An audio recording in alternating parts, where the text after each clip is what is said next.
어제에 이어서 오늘도 로마서 4장 말씀인데요. 13절과 25절 마지막 9절까지 우리가 함께 보았습니다.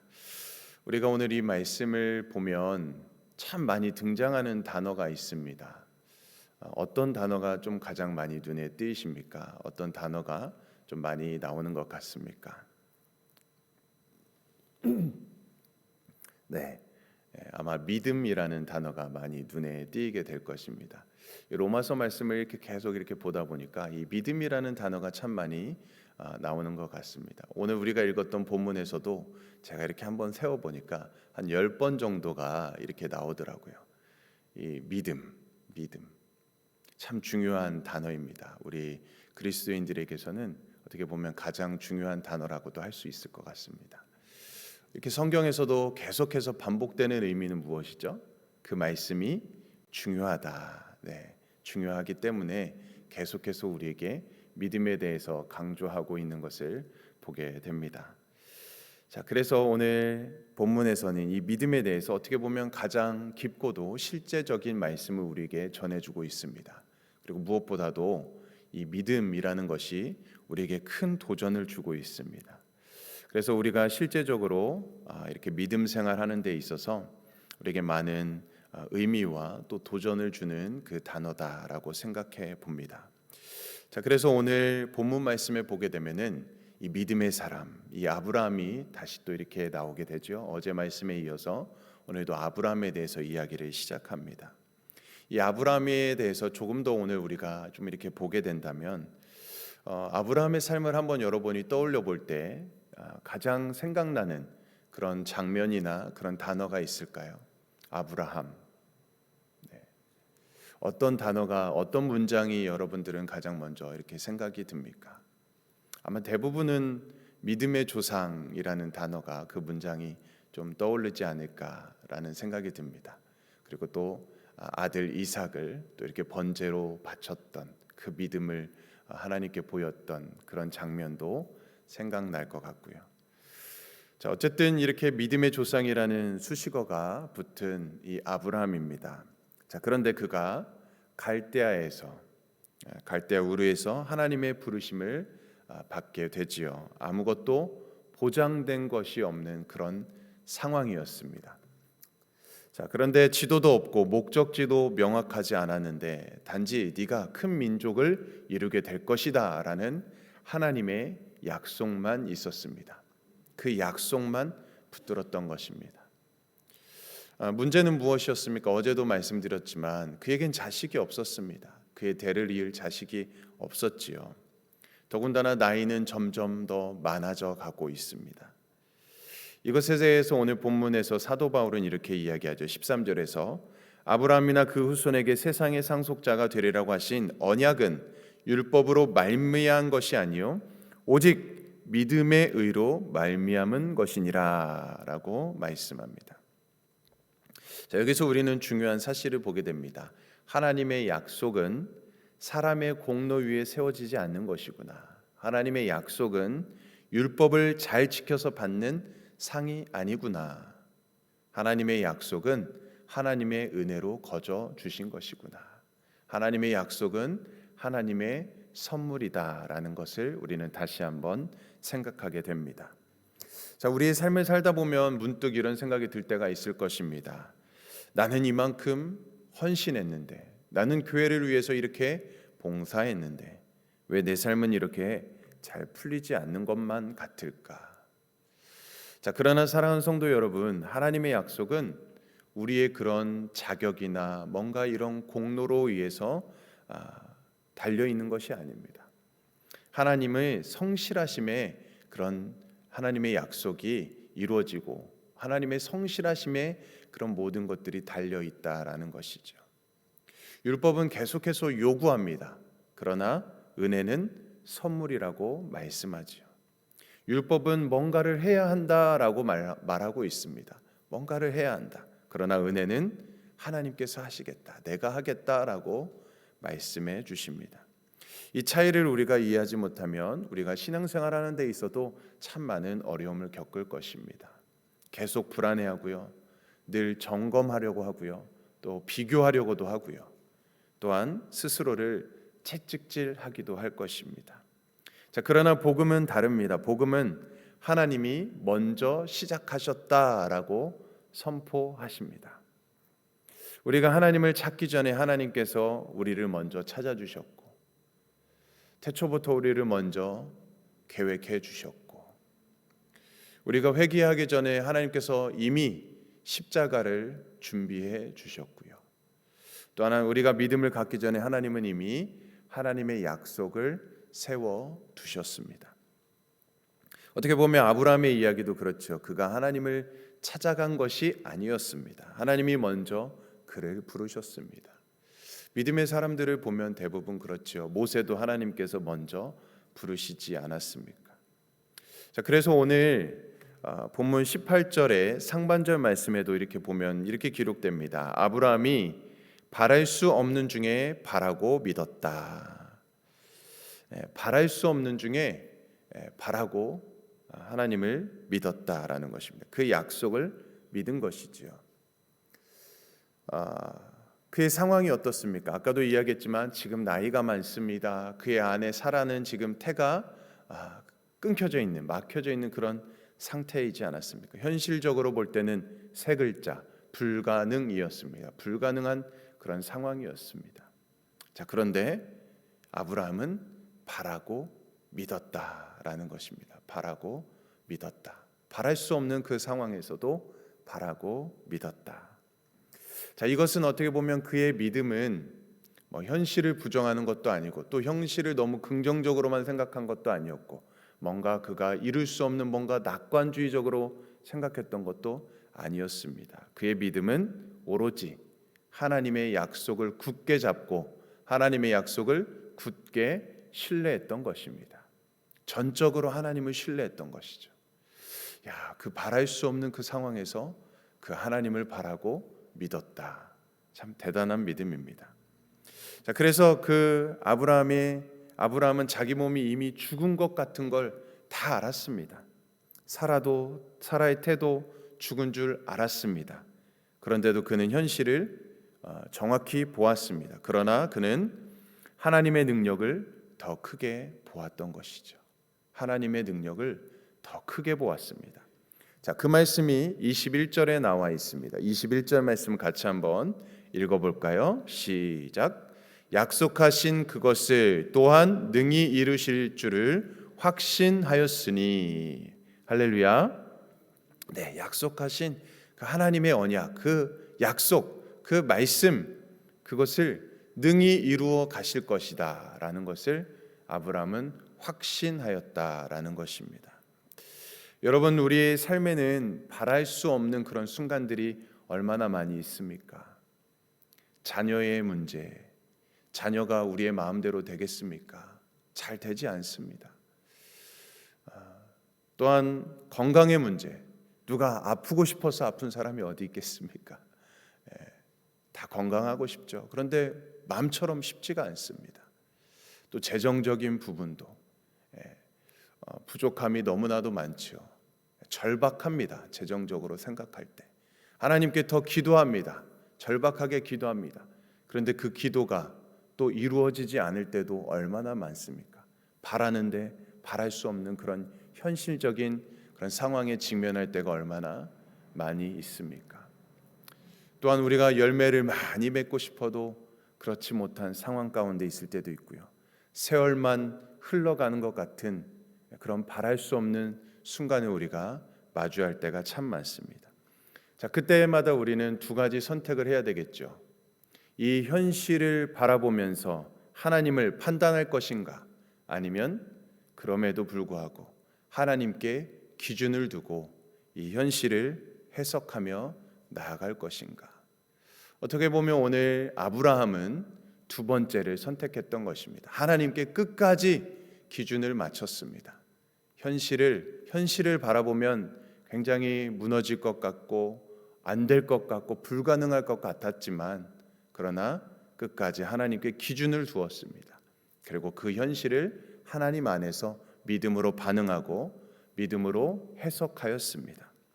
자, 그래서 오늘 아브라함은 19절에서 20절에 이렇게 이야기합니다. 바울이 그는 의심하지 않았다라는 것입니다.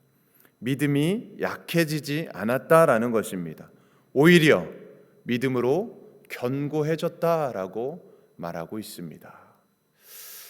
네, 그 힘든 상황 속에서도, 바랄 수 없는 상황에서도 믿음이 약해지지 않고 오히려 믿음이 견고해졌습니다.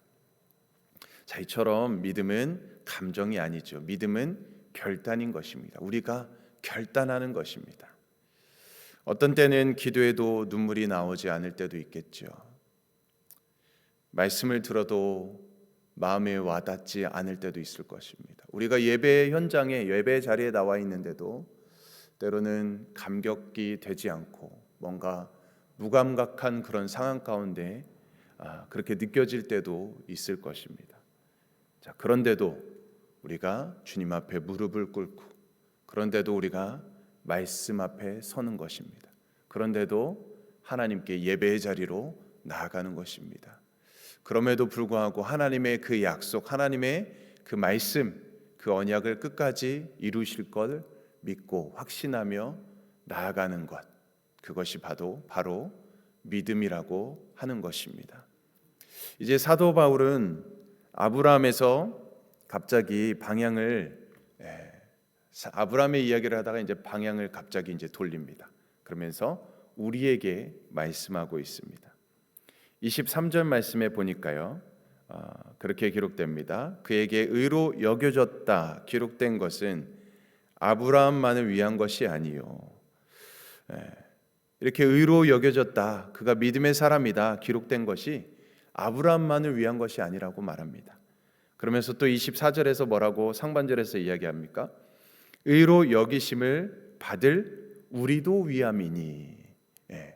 의로 여김을 받은 우리를 위함이라 이렇게 말씀하고 있습니다. 그러니까 이 말씀이 아브라함만을 위한 말씀이 아니라 우리를 위한 말씀이기도 하다라고 이야기해주고 있습니다. 아브라함이 믿은 하나님은 어떤 하나님이십니까? 죽은 자를 살리시며 없는 것을 있는 것으로 바꾸시는 놀라운 역사에 살아계신, 불가능이 없으신, 능치 못할 일이 없으신 그 하나님이시죠. 자, 그리고 바울은 또 25절에서 이렇게 이야기합니다. 예수는 우리가 범죄한 것 때문에 내줌이 되었고 또한 우리를 의롭다 하시기 위하여 살아나셨느니라. 예수 그리스도의 십자가와 부활에 대해서 말씀하고 있습니다. 자, 여기서 우리는 복음의 중심을 다시 한번 생각하게 됩니다. 아브라함은 아직 오지 않은 약속을 믿었다는 것입니다. 예수 그리스도의 십자가, 예수 그리스도의 부활을 보지 않았습니다. 그런데 아브라함은 오지 않은 그 약속을 믿었습니다. 자, 그렇다면 우리는 어떻습니까? 예수 그리스도의 그 십자가 사건도 들었고 말씀을 통해 보았고 또 예수 그리스도의 그 부활도 우리는 듣고 보았고 믿음으로 믿고 있습니다. 어떻게 보면 우리는 더 분명한 증거를 가지고 있습니다. 그래서 십자가는 하나님의 사랑의 증거이고 부활은 하나님의 능력의 증거입니다. 사랑하는 성도님들, 그래서 혹시 지금 여러분의 삶이 뭔가 죽은 것 같은 영역에 있는 그런 삶으로, 그런 자리로 생각하고 계신 분이 계십니까? 뭔가 관계가 식어버린 자리, 기도가 멈춘 자리, 기대가 사라져버린 그런 자리, 우리의 생명은, 우리의 호흡은 살아있지만 뭔가 죽은 것만 같은 그런 자리에 앉아있는 것 같은 그런 생각이 드는 분이 있을까요? 오늘 본문은 우리에게 선언해 주고 있습니다. 하나님은 죽은 자를 살리시는 분이시다. 이 부활이라는 것이 장례식에서만 이야기하는 것이 아니라 오늘 우리의 현실을 다시 해석하게 하는 그 하나님의 능력인 것입니다. 사랑하는 성도님들, 우리는 나는 무엇을 근거로 살아가고 있습니까? 나의 경험입니까? 나의 계산입니까? 계획입니까? 아니면 하나님의 약속을 붙잡으며 살아가고 계십니까? 우리의 신앙은 점점 더 믿음 생활할수록 깊어져 가야 되겠지요. 흔들림이 없어야 합니다. 우리 겉모습의 열심이 아니라 우리 속사람의 내면의 확신이 필요한 것입니다. 아브라함도 그는 아브라함의 믿음은 소리치지 않았습니다. 과장하지 않았습니다. 그러나 하나님의 약속을 끝까지 붙들었다라는 것을 우리가 반드시 기억할 수 있길 바랍니다. 우리도 그렇게 믿음의 길을 걸어갈 수 있기를 소망합니다. 바랄 수 없는 중에 바라는 믿음, 보이지 않아도 신뢰할 수 있는 그 믿음, 느껴지지 않아도 순종할 수 있는 그 믿음이 우리 모두에게 있기를 축복합니다. 사랑하는 성도 여러분, 오늘 새벽에 혹시 여러분 마음속에 이미 포기해버린 것이 있습니까? 이미 하나님과 약속했는데 포기해버린 그 약속이 있으십니까? 오늘 말씀을 기억하시면서 다시 붙들 수 있기를 바랍니다. 하나님은 약속을 결코 잊지 않으셨습니다. 하나님은 늦지 않으셨습니다. 하나님은 반드시 여러분들과 한 그 약속을 이루실 것입니다. 십자가가 그 증거이고 부활이 그 보증일 것입니다. 그러므로 이 귀한 절기 우리 사순절을 보내시면서 우리가 주님의 그 십자가 은혜와 부활의 능력과 그 소망으로서 바랄 수 없는 중에 바라고 또 약속하신 하나님을 우리가 끝까지 전적으로 신뢰하면서 믿음으로 오늘 하루도 살아가시기를 주님의 이름으로 간절히 축원드립니다. 아멘. 우리 함께 기도하겠습니다.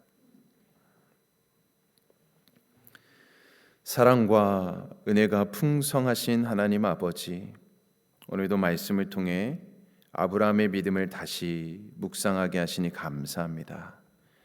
바랄 수 없는 중에 바라고 믿었던 그 믿음이 우리의 믿음이 되기를 원합니다. 주님, 우리의 삶에도 바랄 수 없는 현실이 있습니다. 연약해진 몸을 바라보며 낙심할 때가 있고, 자녀와 가정을 생각하며 염려가 앞설 때가 있고, 기도의 응답이 더디 느껴져서 마음이 무너질 때도 있습니다. 그러나 오늘 말씀처럼 약속은 우리의 행위가 아닌 하나님의 은혜로 주어졌음을 믿습니다. 우리가 무엇인가 공로를 또 잘해서가 아니라 하나님이 먼저 우리를 불러주시고 시작하셨기에 우리가 오늘도 이 자리에 서 있음을 고백합니다. 죽은 자를 살리시며 없는 것을 있는 것으로 부르시는 하나님, 우리의 믿음을 다시 일으켜 주시옵소서.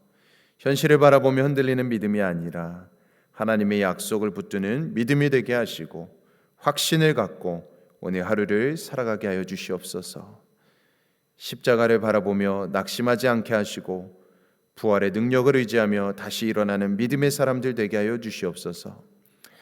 우리의 가정 위에, 우리의 자녀 위에, 우리의 남은 인생의 길 위에 하나님의 약속이 반드시 이루어질 줄 믿습니다. 이 새벽에 올려드리는 믿음의 고백을, 우리의 기도를 기쁘게 받아주시고 오늘 하루도 믿음으로 걸어가게 하여 주시옵소서. 끝까지 이루시는 하나님을 신뢰하며 우리 주 예수 그리스도의 이름으로 간절히 기도드리옵나이다. 아멘. 오늘 우리 사순절 공동 기도문 하나님께 고백하겠습니다. 거룩하신 하나님 아버지, 오늘도 우리를 십자가 앞으로 부르시는 주님의 은혜를 감사합니다. 사순절의 이 거룩한 여정 가운데 우리 모두가 한 마음으로 주님을 바라보게 하옵소서. 주님, 우리 마음을 살피시고 정결하게 하옵소서. 분주함 속에 잃어버렸던 기도의 자리로 돌아가게 하시고 익숙함 속에 무뎌졌던 감사를 회복하게 하옵소서. 십자가를 묵상하며 나의 죄를 깨닫고 겸손히 회개하는 심령을 허락하여 주옵소서. 예수 그리스도의 고난을 기억합니다. 우리를 살리기 위해 자신을 내어주신 그 크신 사랑을 마음에 새기게 하옵소서. 말이 아니라 삶으로, 결단이 아니라 순종으로 주님의 사랑에 응답하게 하옵소서.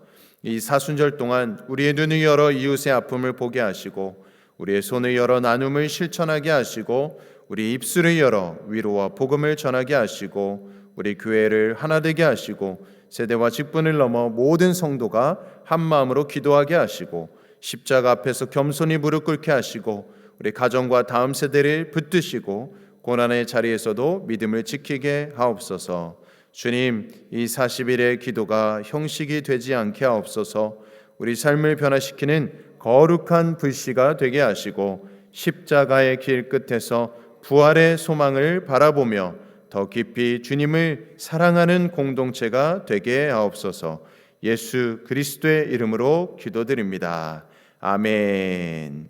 네, 오늘은 우리 데이튼 난민선교행 팀 우리 방주의 선교사님을 위해서 또 선교국 박재용 개척교회 밴쿠버 소망교회를 위해서 함께 기도해 주시기 바랍니다. 우리 정교인 캠페인 기간입니다.